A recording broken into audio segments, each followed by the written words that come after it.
Hey guys, so today I want to talk to you about another Mary Kate and Ashley film. I think this is only my third Mary Kate and Ashley video, and the one I'm going to be talking about today is Switching Goals. Now this is one of their oldest ones. This was 1999. They were 13 at the time. They don't actually look 13, they look a little bit younger than 13 to me, but never mind. And this is such a lovely story. It tells the story of Sam and Emma. Sam is Mary Kate and Emma is Ashley. And it's all about football, well, soccer. I apologise if I call it football throughout. I'll try not to, but it's hard to get out of that. So their parents have a soccer team. You know, it's like a family soccer team, but there's like kids from school who play in it as well, obviously. And Emma, obviously, Ashley's character is always more girly. Mary Kate's is the one that loves sport and things. So Emma doesn't really want to play soccer, but her parents kind of not make her, but they sort of, she feels she has to. And then Sam obviously loves soccer, you know, she loves sport and things. So they have to be on separate teams for this game.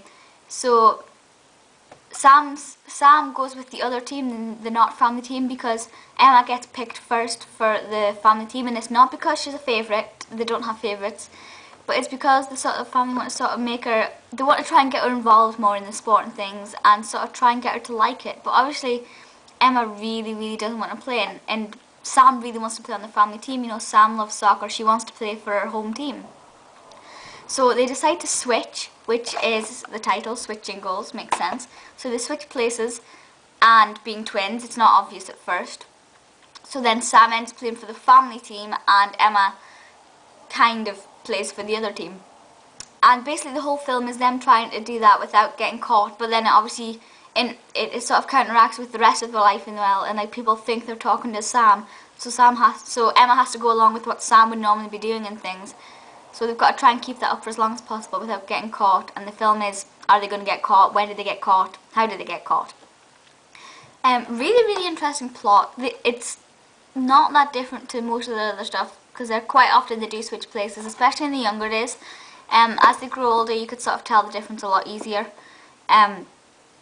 But then, you know, there wasn't much difference between them. You can really tell that.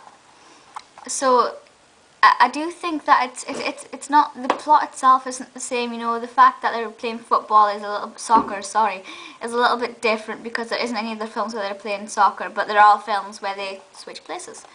So the plot itself, it flows really nice. I mean, it's not choppy or anything. It's really lovely.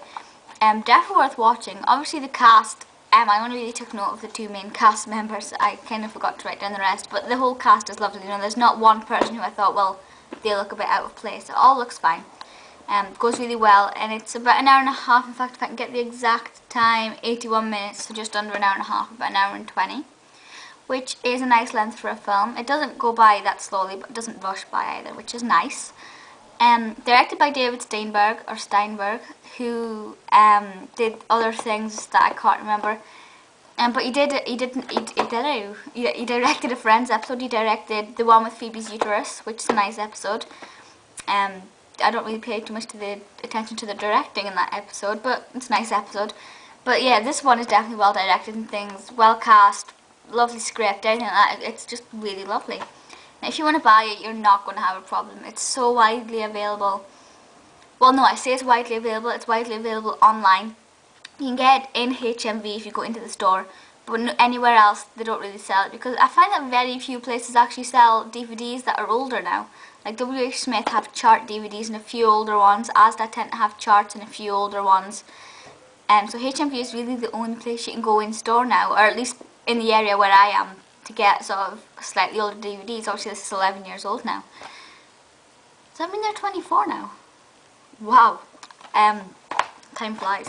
Yeah, so you're going to pay around about £3–4 if you buy it online, but you can get it free postage, HMV, Amazon, Play.com, eBay probably, if you time it right. So it's definitely worth getting hold of if you can, which you should be able to. But so feel free to leave comments and things. It is universal, so it's family friendly. I just feel on the back it says for rental or resale. Normally they say not for rental or resale. Anyway, I'd also say this here, universal contains mild language. Now I can't remember that, but I don't know, maybe somebody else's interpretation of mild language is different to mine. But this is definitely a lovely Olsen's film. It's not my favourite, but it's definitely quite high up there.